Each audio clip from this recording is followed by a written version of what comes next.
मुस्कुराइए दोस्तों, आपका भविष्य अब सुरक्षित हाथों में है। मैं दिनेश आप लोगों का दिल्ली स्टडी सर्किल चूरू के इस ऑनलाइन प्लेटफॉर्म पर हार्दिक स्वागत करता हूं। दोस्तों, नाव और धारा की एक क्लास कंप्लीट हो चुकी है और आज हम लोग नाव और धारा की दूसरी क्लास शुरू करेंगे। एक बार हम लोग फटाफट से जो हम लोगों ने पढ़ा है उसका रिवीजन कर लेते हैं और आज की क्लास छोटी क्लास होगी। क्वेश्चन नंबर ऑफ क्वेश्चन भी कम होंगे। दूसरी बात, कंसेप्ट भी नंबर ऑफ क्वेश्चन का वही पीछे वाला सा ही रहेगा जो मैंने बच्चों को पीछे पढ़ाया है। जैसे दो तीन बातें सुनना कि नाव की तीन प्रकार की चाल होती है। ठीक है ना। नाव की चाल कितने प्रकार की होती है? तीन प्रकार की। मैं थोड़ा सा मार्कर को सेट कर लेता हूं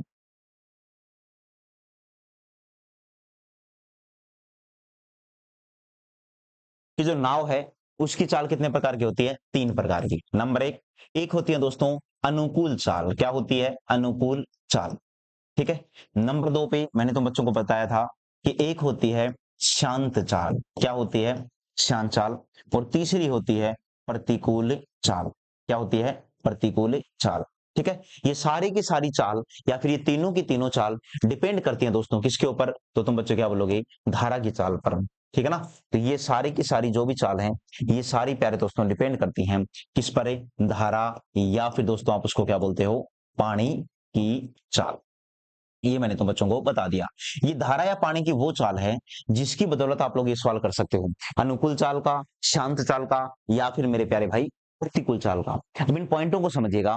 अनुकूल चाल का मतलब क्या होता है? देखो, पानी के साथ अगर आप विरोध में चलोगे, जैसे पानी अगर उत्तर दिशा में जा रहा है और आप लोग दक्षिण दिशा में, या फिर पानी पश्चिम दिशाओं में और आप लोग पूर्व दिशा में जा रहे हो, तो मेरे प्यारे भाई इस कंसेप्ट को समझिएगा कि अगर आप दोनों की डायरेक्शन अलग अलग है तो पानी आपका विरोध करेगा और विरोध करने पर क्या करेगा? पानी आपकी स्पीड को घटा देगा। तो प्रतिकूल चाल का मतलब क्या होता है? प्रतिकूल चाल में आपकी स्पीड हमेशा क्या होगी? कम। नंबर दो, अनुकूल चाल का मतलब है आप भी उसी दिशा में जा रहे हो और पानी भी उसी दिशा में जा रहा है और जब आप दोनों की डायरेक्शन सेम है तो आपकी स्पीड बढ़ा देगा पानी। तो अनुकूल चाल में क्या हो जाता है? स्पीड ज्यादा हो जाती है। यानी कि अनुकूल चाल में आपकी स्पीड बढ़ा दी जाएगी और प्रतिकूल में आपकी स्पीड घटा दी जाएगी। और शांत चाल में याद रखिएगा मेरे प्यारे भाई, शांत चाल में, शांत चाल में नो प्रॉफिट नो लॉस। यानी कि आपकी जो ओरिजिनल चाल है ना मेरे प्यारे भाई, ना तो घटाई जाएगी ना बढ़ाई जाएगी, वो शांत जल की चाल है। तो अनुकूल चाल, शांत चाल और प्रतिकूल चाल, इतना तुम बच्चों को पता है कि प्रतिकूल चाल में अगर तुम बच्चों ने पानी की चाल को जोड़ दिया और इसमें फिर पानी की चाल को जोड़ दिया तो तुम बच्चों को कौन सी चाल मिल गई? अनुकूल। उसी प्रकार अनुकूल चाल में से तुम बच्चों ने घटा दिया और इसमें से घटा दिया तो तुम बच्चों को कौन सी मिल जाएगी? प्रतिकूल चाल। तो इस कंसेप्ट को समझिएगा और जब तक ये कंसेप्ट तुम बच्चों को समझ में ना आए तब तक मेरे प्यारे भाई आगे के सवाल समझना हमारे लिए असंभव सा हो जाएगा। जैसे आज का पहला सवाल है और आसान भी है। सवाल क्या बोल रहा है कि आप सवाल की बनावट को समझिएगा, अगर मैं समझा पाऊं तो, कि दो व्यक्ति हैं। कितने व्यक्ति हैं मेरे प्यारे प्यारे भाई? दो व्यक्ति हैं, है ना। हम्म कि सवाल में बोला है कितने व्यक्ति हैं? तो दो व्यक्ति हैं, ए तथा बी, जिनकी शांत जल में चाल क्रमशः 12 किलोमीटर प्रति घंटे और 16 किलोमीटर प्रति घंटे है। शांत जल का चाल का मतलब होता है ओरिजिनल चाल, कि उनकी ओरिजिनल चाल है 12 किलोमीटर प्रति घंटे और 16 किलोमीटर प्रति घंटे। अब मेरे प्यारे भाई, वो पानी की जो स्पीड होती है वो डिपेंड करता है, या तो इनकी स्पीड बढ़ा देगा या इनकी स्पीड घटा देगा। ये पावर किसके पास में है? पानी के पास में। यानी उनकी ओरिजिनल चाल है वो कितनी है? तो तुम बच्चे क्या बोलोगे? 12 किलोमीटर प्रति घंटे और 16 किलोमीटर प्रति घंटे। देखो बेटा, जिस इसके नीचे मैंने अंडरलाइन किया ना, इसको मैं बारीकी से समझ भी पाया हूं। दूसरा, जितना मैंने समझाया वो सारा मैंने माइंड में सेव भी कर लिया है। मैं बार बार में बच्चों की तरह ये लिखूंगा नहीं कि एक ही चाल कितनी है, तो तुम बच्चों ने बोल दिया एक की जो चाल है वो 12 किलोमीटर प्रति घंटे है।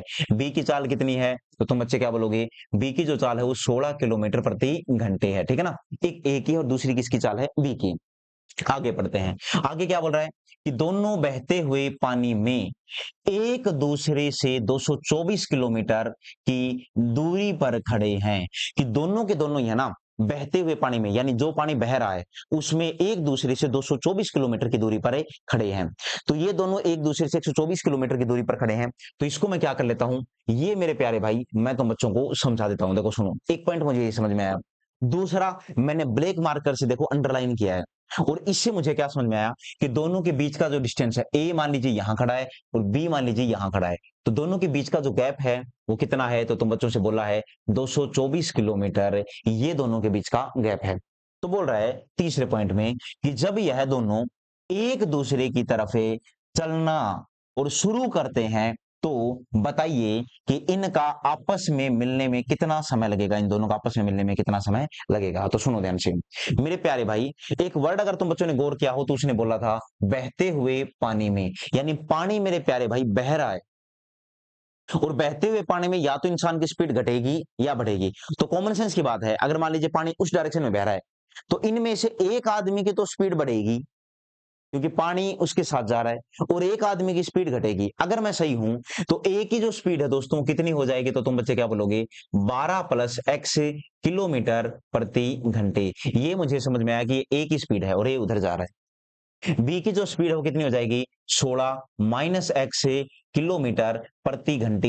ये स्पीड घट गई तो ये इधर आ रहा है, और जब ये दोनों एक दूसरे की तरफ आ रहे हैं तो सोच के देखो, अगर मैं इसको सिर्फ इस वाले सवाल को अगर मैं एक बॉक्स में बंद कर दूं और आप लोगों से अगर मैं पूछूं कि क्या हम लोगों ने पहले कहीं कंसेप्ट ये वाला पढ़ा है क्या, तो आप लोग क्या बोलोगे कि हाँ सर, हमने ये वाला कंसेप्ट एक बार पहले भी सीखने की कोशिश करी है। ये कंसेप्ट हम लोगों ने पहले सीखने की कोशिश करी है, किसमें, ट्रेन में, कि दो ट्रेनों के बीच की दूरी या दो व्यक्तियों के बीच की दूरी बला बला बला है, और इधर वाले की स्पीड ये है, इधर वाले की स्पीड ये है, तो बताइए दोनों मिलकर उस दूरी को कितने समय में तय करेंगे। तो मेरे प्यारे भाई सवाल को ऐसे समझो कि दोनों के बीच की डिस्टेंस कितनी है, 224, इसकी स्पीड कितनी है 12 प्लस एक्स, इसकी कितनी है 16 माइनस एक्स। तो इतना तो तुम बच्चों को समझ में आना चाहिए कि सवाल में सापेक्ष चाल का यूज होगा, किसका, सापेक्ष चाल का। सापेक्ष चाल में क्या होगा, दोनों आमने सामने आ रही हैं तो जुड़ेगा, और जब जुड़ेगा तो plus x minus x cut जाएगा, तो ये कितना हो जाएगा 28 किलोमीटर प्रति घंटे।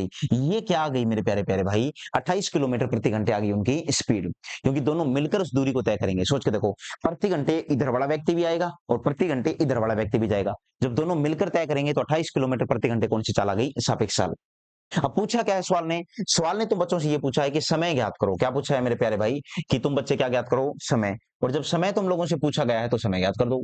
समय कैसे ज्ञात करोगे, समय का तो फॉर्मूला होता है क्या, कि दूरी बटा में चाल। तो लिख लीजिए समय बराबर दूरी बटा में कितना, चाल। दूरी कितनी है यार, तो बीच की दूरी है 224 किलोमीटर, 224, और किसकी स्पीड से, 28 की स्पीड से। कितना हो जाएगा, 28 से काटोगे मेरे प्यारे भाई तो ये हो जाएगा 8 बार, 8 बार 64, 8 दूनी 16 और 6 22, बिल्कुल। ये कितना हो जाएगा, 8 बार। तो 8 घंटे क्या आ गया समय। तो क्वेश्चन नंबर जो 1 है इसमें 8 घंटे आएगा। मतलब बताऊं क्या है, ये कई बच्चों का दिमाग खराब कर देता है कि यार पानी की स्पीड बह रही है, तो तुरंत बच्चे पूछते हैं मेरे से कि सर जब पानी बह रहा है ना, तो आप एक काम करो कि पानी की स्पीड बताओ। लेकिन ऐसे सवालों में कभी पानी की स्पीड नहीं देता है, क्यों, क्योंकि देखो plus x minus x cut जाएगा, यानी जो भी पानी की स्पीड होगी, वाटर की जो स्पीड होगी या धारा की जो चाल होगी वो क्या हो जाएगी, कैंसिल। ठीक है ना, ये जवाब आ जाएगा कितना, 8 घंटे। दूसरा पॉइंट नंबर,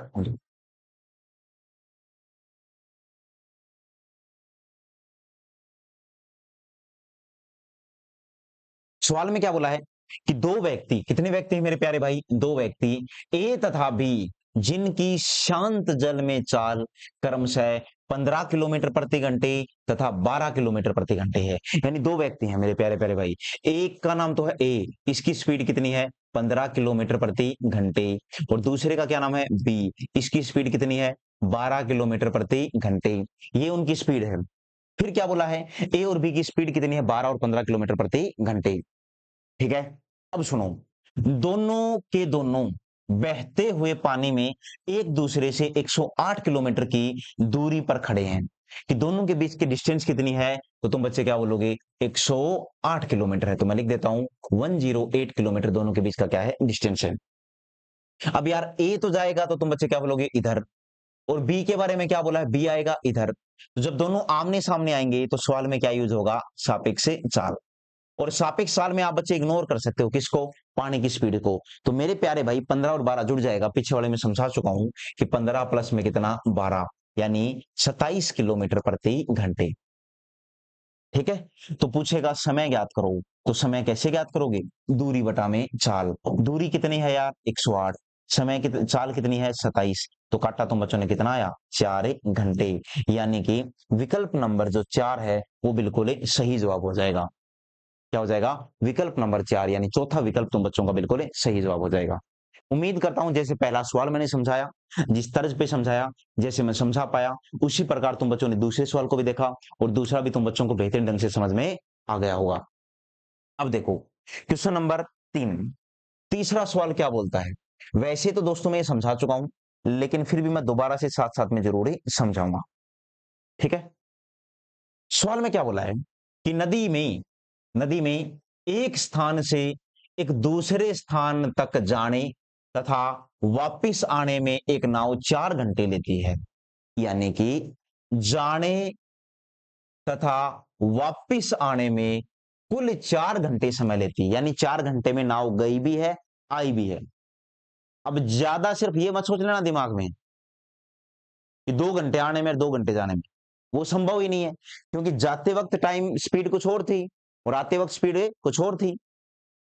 फिर क्या बोला है कि यदि, अब ये तो आपके दिमाग में होना चाहिए कि आने प्लस जाने में टाइम कितना, तो आने का प्लस में क्या जाने का, जो टाइम तो बच्चों को सिखाया गया है वो कितना है दोस्तों, 4 घंटे का। कि आने प्लस जाने का जो टाइम तो बच्चों को सिखाया गया है वो कितने घंटे का है, 4 घंटे का है। आगे क्या सिखाया गया है कि यदि धारा का वेग 2 किलोमीटर प्रति घंटे है, धारा या पानी की चाल, तो मेरे प्यारे साथी धारा या पानी की जो चाल है वो कितनी दे रखी है, धारा या पानी की चाल दी है 2 किलोमीटर प्रति घंटे, ये धारा या पानी की चाल दी है। तथा शांत जल में नाव की चाल 4 किलोमीटर प्रति घंटे है। और शांत जल में नाव की चाल कितनी है, तो ये मैं लिख देता हूं कि शांत जल में या शांत पानी में नाव की चाल कितनी, तो नाव की चाल, शांत जल में नाव की चाल कितनी है, 4 किलोमीटर प्रति घंटे। ये तो वह निश्चित दूरी ज्ञात करो कितनी होगी, तो वह निश्चित दूरी ज्ञात। तो मेरे प्यारे भाई इस बात को समझिए यार, देखो वो जाएगा किस स्पीड से, तो कुछ बच्चे बोलेंगे देखो अब पानी बह रहा है तो शांत जल में उसकी चाल 4 किलोमीटर प्रति घंटे है, पानी एक बार तो उसकी स्पीड बढ़ाएगा और एक बार प्यारे दोस्तों उसकी स्पीड घटाएगा। यानी कुछ बच्चे बोलेंगे कि जाएगा की स्पीड से 6 किलोमीटर प्रति घंटे की रफ्तार से और आएगा 2 किलोमीटर प्रति घंटे की रफ्तार से। सुना कि जाने की चाल, अगर मैं तुम बच्चों से बोलूं कि जाएगा किस चाल से, तो मान लीजिए कि जाते वक्त पानी उसकी हेल्प करेगा, तो 4 और 2 6 किलोमीटर प्रति घंटे। और आएगा किस चाल से वापिस से, तो तुम बच्चे क्या बोलोगे कि आएगा 4 में से 2 गया तो 2 किलोमीटर प्रति घंटे, इस चाल से आएगा। यानी मेरे भाई जाएगा अलग चाल से आएगा अलग चाल से। और औसत चाल क्या होता है याद है क्या तुम बच्चों को, औसत चाल क्या होता है कि वो सेम चाल निकालना, यानी कि अलग अलग चाल की बजाय एक एक चाल निकालना, एक ही चाल निकालना, उसको क्या बोलते हैं, औसत चाल। यानी कि ये अलग अलग चाल है ना, अगर मैं तुम बच्चों से पूछूं एक ही चाल है ना, तो एक ही चाल को हम लोग क्या बोलते हैं, औसत चाल। अगर मैं पूछूं कि औसत चाल, तो एक ही चाल का तरीका क्या था, 2xy बटा में x प्लस से वाई, याद है कुछ ऐसा, एक ट्रिक सिखाई थी मैंने कि 2xy बटा में कितना x प्लस वाई। अब तुम बच्चे क्या बोलोगे कि अगर ये 2xy प्लस में x प्लस वाई है, तो क्या मैं इससे सारे औसत चाल निकाल सकता हूं क्या, आप खुद निकालो।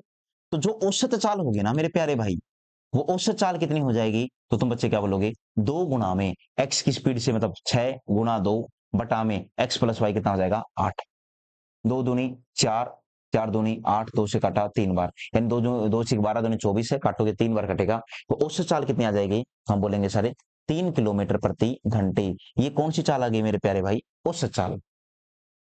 औसत चाल आ गई कितनी, 3 किलोमीटर प्रति घंटे।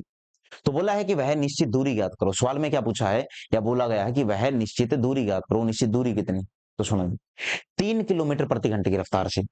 अब 4 घंटे टाइम लगाए, अब तुम बच्चे बोल सकते हो 2 घंटे आने में 2 घंटे जाने में, कौन सी चाल से, 3 किलोमीटर प्रति घंटे की चाल से। या फिर ऐसे सोचो कि 3 किलोमीटर प्रति घंटे, 1 घंटे में कितना 3 किलोमीटर, तो 4 घंटे में कितना 12 किलोमीटर, क्योंकि एक चाल आ गई। अब 12 किलोमीटर में गया भी है आया भी है, तो आधा आना आधा जाना, तो क्या बोलोगे 6 किलोमीटर हो जाएगा, 12 का आधा कितना होता है 6 किलोमीटर। तो कौन सा विकल्प सही हो जाएगा मेरा, दूसरा विकल्प नंबर 2। कि डिस्टेंस कैसे निकालोगे, दूरी या डिस्टेंस से, तो अब बच्चे क्या बोलोगे कि डिस्टेंस निकालने का तरीका क्या है सर, तो क्या, तो डिस्टेंस निकालने का या दूरी निकालने का जो तरीका है कि दूरी कैसे निकालोगे, 4 गुना में समय, 3 गुना में कितना, तो आप बोलोगे 4, यानी कितना आ जाएगा 3 गुना 4 यानी कि 12 किलोमीटर। और 12 का आधा कितना होता है, ये तो आने और जाने की दूरी है ये, और बच्चे क्या बोलोगे 6 किलोमीटर। एक तरीका तो ये है यार, उस चाल निकाल के एक ही चाल निकाल लो, एक फिक्स चाल, या अलग अलग चाल की जाए एक फिक्स चाल निकालो। ये मेरे प्यारे भाई मैं तो बच्चों से बोलता हूँ यार, ये कौन सा तरीका है, ये मेरा मेथड नंबर 1 है। अब सुनना ध्यान से, क्या मैं इसको ऐसे कर सकता हूं क्या मेथड नंबर 2 से, कि कोई व्यक्ति जो इस बिंदु से इस बिंदु तक गया है, तो उसने बोला है बाकायदा कि गया किस चाल से 6 और आया किस चाल से 2। तो मैं समझा देता हूं, कोई व्यक्ति जो 6 किलोमीटर प्रति घंटे की चाल से तो गया है, 2 किलोमीटर प्रति घंटे की चाल से वापिस आया है, तो उसे कुल टाइम लगा है कितने घंटे का? 8 घंटे का। तो पूछा गया कि वो दूरी ज्ञात करो, दूरी क्या होगी? ये बोला गया है कि वो दूरी ज्ञात करो। तो मैंने बता रखा होगा कि स्पीड 1 गुणा स्पीड 2 बटा में दोनों स्पीड का योग गुणा में क्या? समय का योग। ऐसा मैं पीछे पढ़ा चुका हूं दोस्तों, समय चाल और दूरी के टॉपिक में, दूरी ज्ञात करने का। तो जब इस वाले तरीके से आप लोग दूरी ज्ञात करोगे, इस वाले पॉइंट से दूरी क्या होगी? तो स्पीड 1 कितनी है? 6 गुणा में 2 बटा में 6 प्लस 2 कितना होता है? 8। समय का योग कितना है? 8। ये काट दोगे तो दूरी कितनी आ जाएगी? 12 किलोमीटर प्रति घंटे। स्पीड 1 गुणा स्पीड 2 गुणा में समय का योग कितना है? 8। तो 6 दूनी 12। हमने यहाँ पर कितना ले लिया था? 6।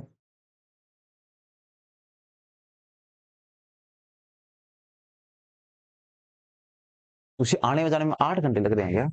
नहीं सॉरी भाई, उसे आने में जाने में कुल 4 घंटे लग रहे हैं ना। तो उसे आने में जाने में टाइम कितना लग रहा है? 4 घंटे का। तो ये थोड़ा सा मैंने गलत लिख दिया। तो गुणा में कितना आ जाएगा? 4। ठीक है, और ये टाइम कितना लग रहा है उसे? 4 घंटे का। अब तुम बच्चे क्या बोलोगे? 4 से काटा 2 बार, ये कट जाएगा।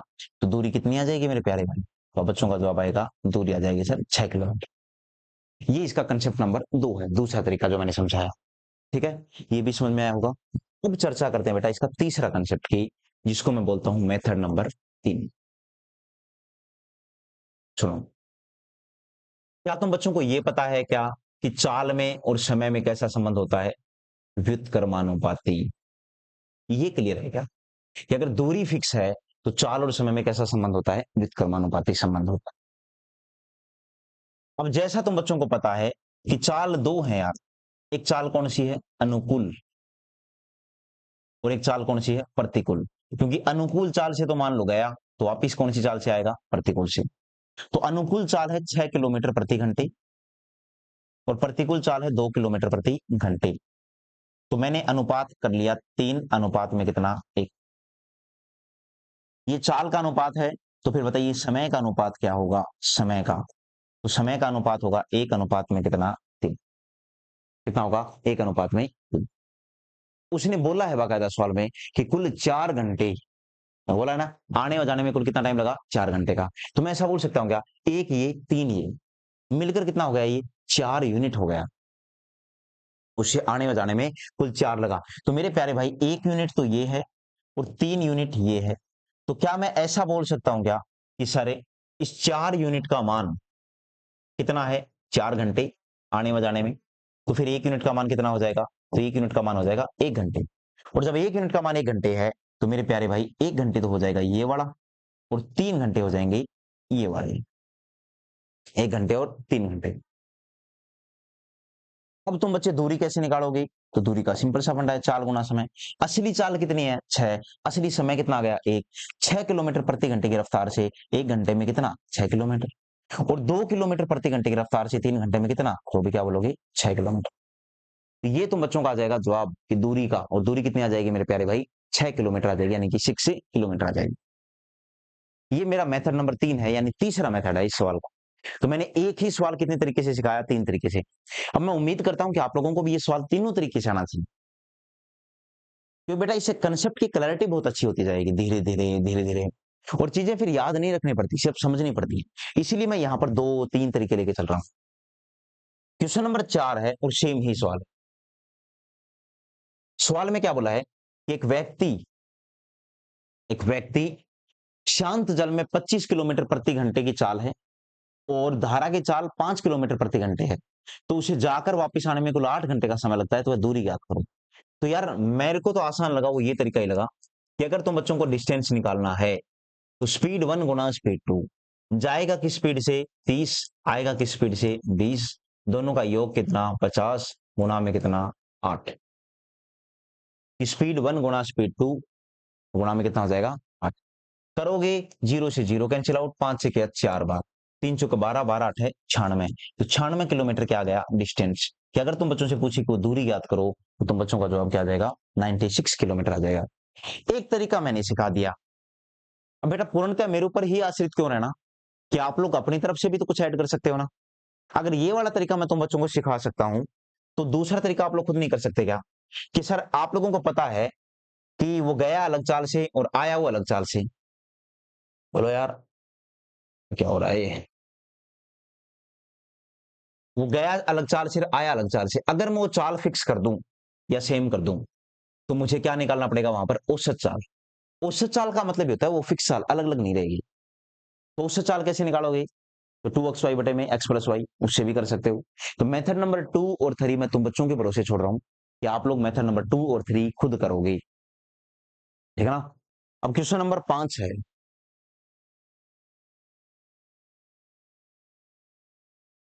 पढ़ो सवाल को फटाफट फुर्ती से। कि सवाल में क्या बोला है कि स्थिर पानी में नाव की गति 25 किलोमीटर प्रति घंटे है। शांत पानी में नाव की गति 25 किलोमीटर प्रति घंटे है। अच्छा एक बात सुनिएगा कि कल वाली पीडीएफ में क्या हुआ था, एक दो क्वेश्चन में इश्यू आ गया था, जैसे कुछ टाइप गलत हो गया था, लेकिन मैंने पढ़ने में गलती कर दी थी। एक सवाल में वो 4.5 किलोमीटर प्रति घंटे के बजाय आई थिंक मीटर प्रति सेकंड है। तो एक तो बेटा वो सवाल देख लेना, उसकी मैंने पीडीएफ में सही कर दिया था उस सवाल को जो मैंने पीडीएफ सेंड की थी। और एक सवाल और था उसके अलावा जिसमें मैंने बोला गया था कि 1 घंटा 30 मिनट कम समय लगता है, और मैंने वो कम नहीं पढ़ा, मैंने सिर्फ 1 घंटा 30 मिनट पढ़ लिया था। तो ये दो सवाल थे, बच्चों ने कमेंट भी कर रखे हैं उसके कुछ बच्चों ने कि सर वो सवाल सही है, बस आपने गलत कर दिया। तो वो मैं मेरी गलती सुधार रहा हूँ। अगर आप बच्चों ने पीछे वाली वीडियो नहीं देखी है तो उसमें आप अगर देख ली है और आपको ऐसा कोई डाउट हो तो बेटा मैंने यहाँ पर उसका क्लैरिटी दे दी है ना। आगे देखो कि स्थिर पानी में नाव की गति 25 किलोमीटर प्रति घंटे है और धारा की गति 7 किलोमीटर प्रति घंटे है। यहां तक जो मुझे समझ में आया कि उसकी ओरिजिनल चाल 25 है और धारा की चाल 7 किलोमीटर प्रति घंटे है। आगे क्या बोला है कि यदि एक नाव द्वारा जगह ए से बी तक जाने में तथा बी से ए तक लौटने में उसको कुल 6 घंटे 40 मिनट लगते हैं। कुल कितना टाइम लगता है मेरे प्यारे भाई, 6 घंटे और 40 मिनट। यानी कि ए से बी तक जाने में और बी से ए तक वापस लौटने में कुल 6 घंटे 40 मिनट लगते हैं। तो नाव द्वारा धारा के अनुकूल प्रवाह में ए बी से दोगुनी दूरी तय करने में नाव द्वारा लिया गया समय ज्ञात कीजिए। तो मुझे जो सवाल समझ में आया मैं समझाता हूं मेरे भाई कि यार तुम बच्चों के सामने चाल है, और चाल कौन कौन सी है। एक तो यार है अनुकूल चाल, और वो कितनी है 32 किलोमीटर प्रति घंटे।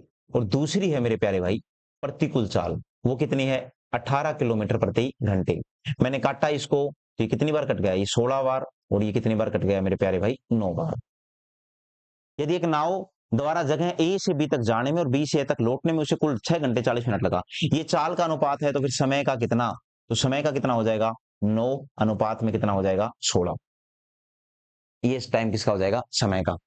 तो एक बात बताओ, क्या इस 6 घंटे ये कुल 6 घंटे 40 मिनट लगा उसे आने और जाने में, तो क्या मैं ऐसा बोल सकता हूं क्या कि 6 घंटे 40 मिनट को क्या बोलते हो, देखो 1 घंटे में 60 मिनट, मैं कैलकुलेशन मौके कर रहा हूं, 1 घंटे में 60 मिनट तो 6 घंटे में 360 तो 40 ही, तो 360 और 40 कितने होते हैं 400। तो क्या मैं ऐसा बोल सकता हूं क्या कि सर 9 यूनिट टाइम तो यहां है और 16 यूनिट यहां है, यानी कि 25 यूनिट की वैल्यू दी है सवाल में, और 25 यूनिट की वैल्यू कितनी दी है तो 400 घंटे दी है। कर सकते हो, 60 को 6 से गुणा किया 360 और 40 400, तो फिर 1 यूनिट का मान कितना आ जाएगा, 1 यूनिट का मान आएगा 1 यूनिट का मान आएगा 16 घंटे। और अगर 1 यूनिट का मान 16 घंटे है तो 16 निम कितना होता है, तो क्या बोलोगे 144 से 144 घंटे। और मेरे भाई 16 को 16 से गुणा करोगे तो इसका कितना पाती आएगा 256 घंटे, सॉरी मिनट है यार, ये तो गलती कर दी मैंने, ये मिनट है यार, मिनट में कन्वर्ट 400 मिनट, और ये भी क्या है 16 मिनट। ये कितना हो जाएगा 16 निम 144 मिनट हो जाएगा, ठीक है। और इसके कितना पाती आएगा मेरे भाई 256 मिनट, ये वाला हिस्सा इसका है 256 मिनट। अब आगे पढ़ो, आगे सवाल ने क्या बोला है कि ए बी से अगर दोगुनी दूरी तय करे, और कौन सी से? अनुकूल से। तो मेरे प्यारे भाई, अगर दोगुनी दूरी का मतलब देखो ये है अनुकूल, अगर दूरी दोगुनी होगी, यदि, इस बात को समझिएगा, मैं जो नोट लिख रहा हूं तो बच्चों के सामने, यदि दूरी डबल होगी, यदि दूरी डबल होगी तो टाइम भी क्या लगेगा? डबल लगेगा। टाइम भी क्या लगेगा? डबल। जैसे 144 का डबल यानी 288 मिनट। 288 मिनट। तो 288 मिनट का मतलब क्या होता है? तो आप बोलोगे 60 का भाग दे दो, 6 चौक 24, 240, यानी कि ये जवाब आ जाएगा 4 घंटे और कितना? 48 मिनट। तो सवालों की बनावट देखो यार, सवाल देखो और सवालों की बनावट देखो, है ना? तो क्वेश्चन कितने बेहतरीन है, और सवाल मैं आप बच्चों के कैसे कंसेप्ट से सिखा रहा हूं कि आप कैसे भी सवाल पकड़ के बैठ जाओ बेटा, आप उत्तर तक पहुंचोगे। और बाबू घरान हो चाहिए, फिर चाहे बाबू उड़ाड़े हुआ है, चाहे बाबू पैदल चाल गया हुआ है। तो इसीलिए मैं बोल रहा हूं कि आप लोग इन सवालों का कंसेप्ट सीखो मेरे भाई, और कंसेप्ट सीखना पड़ेगा यार तुम बच्चों को, अगर पेपर पास करना है तो ये पेपर के लिए कंसेप्चुअल चीजें बहुत जरूरी हैं।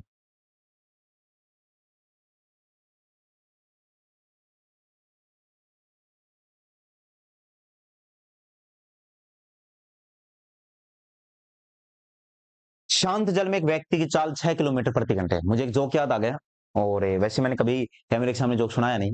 मैं बोलता हूँ कई बार कि अगर सामने वाले ने सोच लिया कि आप लोगों से करवाना ही नहीं है सवाल, तो फिर वो सवाल ऐसा देगा कि उसको कोई हजारों की संख्या में कोई एक बच्चा कर पाता है मुश्किल से, कोई एक दो बच्चा, मुश्किल से कोई एक दो बच्चा, हजारों की संख्या में। जैसे जोक है कि एक बार 3 व्यक्ति थे, और वो तीनों व्यक्ति, एबीसी नाम था उनका, एबीसी।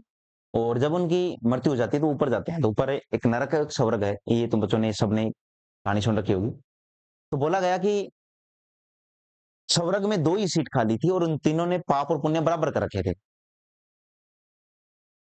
तो वहां पर उनसे यमराज ने कहा कि हम आप लोगों का टेस्ट लेंगे, और जो व्यक्ति पास हो जाएगा ना, उसको तो हम स्वर्ग में भेज देंगे, जो फेल हो जाएगा उसको हम नरक में भेज देंगे।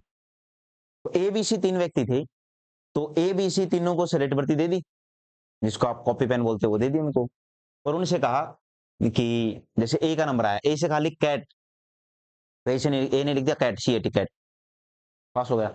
बी से कहा, बी को बोला लिख डॉग, उसने लिख दिया डीओजी, पास हो गया।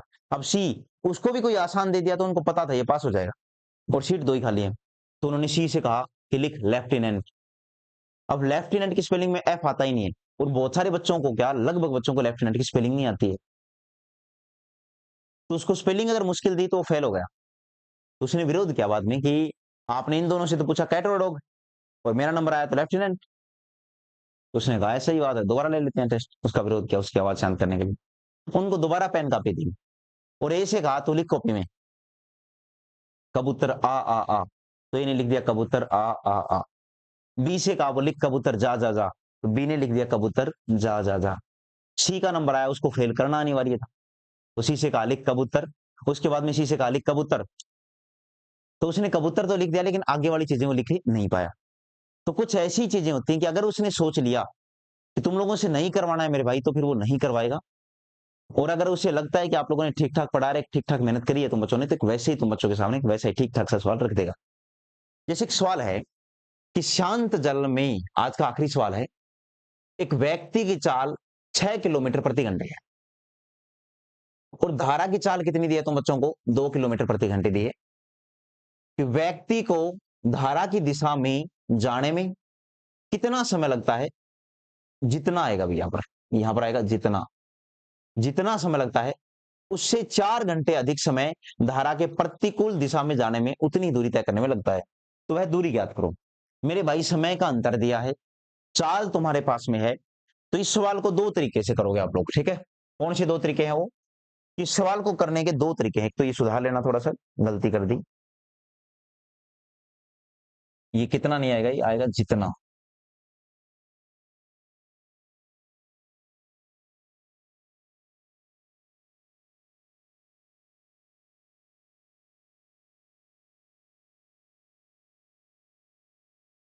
ये जितना आएगा, ठीक है ना?